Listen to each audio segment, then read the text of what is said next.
It's the only culture which is still conscious that God is our making. Dissolving Him is the symbol that if you use your intellect right, you can dissolve the world. To reverse these roles is most important because if you determine the nature of your mind, something wonderful could happen.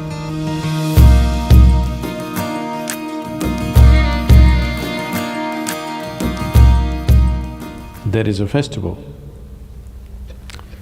in the months of August and September in India. It's called Ganesh Chaturthi. It is a god with an elephant face.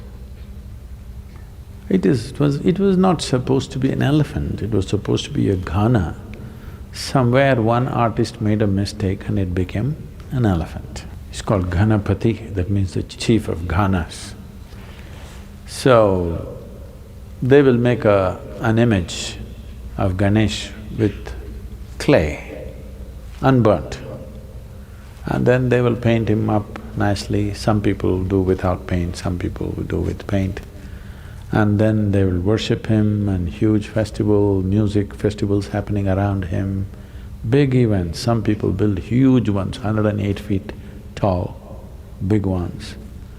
But after that period is over, usually 1 week, 15 days, in different places, different times, then they will go and drown it in the lake or in the ocean, so that God dissolves. Create a god, create a frenzy around him, make him your entire life. For those 15 days or 1 month, there's nothing else but Ganesh. We eat what he eats, we only like what he likes, everything is about him, but then one day we'll dissolve him. Once he's dissolved, he's done. It's the only culture which is still conscious that God is our making.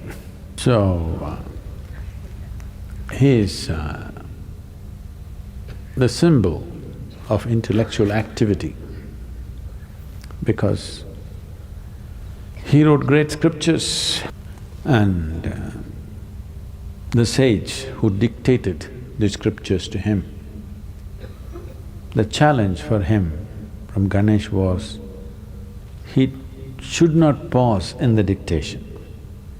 He must continuously speak and he will continuously write. He said, if you pause, I won't write further.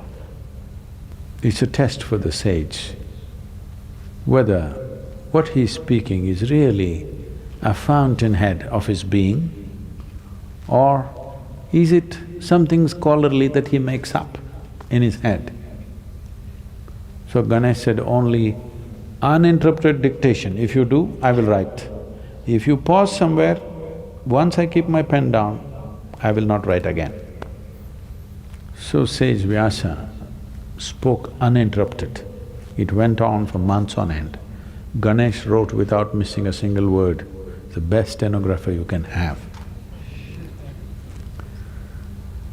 He is the symbol of human intellect.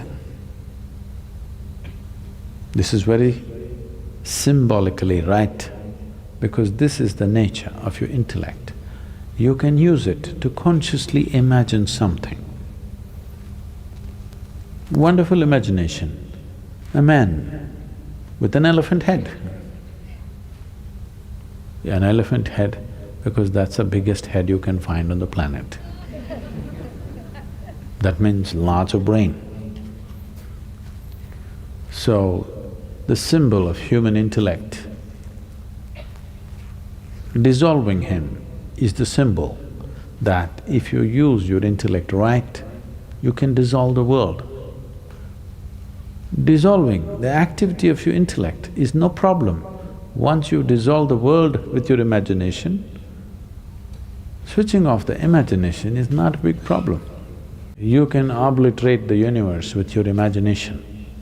In your experience, universe will not exist if you create a powerful imagination. But then, switching off the imagination is a much simpler process. If the imagination is consciously developed, turning it off is easy. Right now, bits and pieces of imagination happening unconsciously, it looks like it's impossible to stop it. So the entire festival is symbolic of this, that we create him and you must see the festivity that happens around him. Usually, he's kept in public places. In every home, it'll be kept, private ones.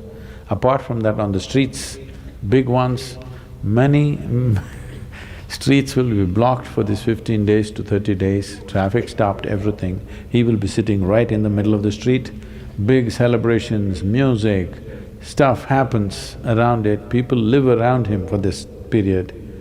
But when the time comes, they just go dissolve him and that's about it. He's done. Next 1 year, nobody thinks about him.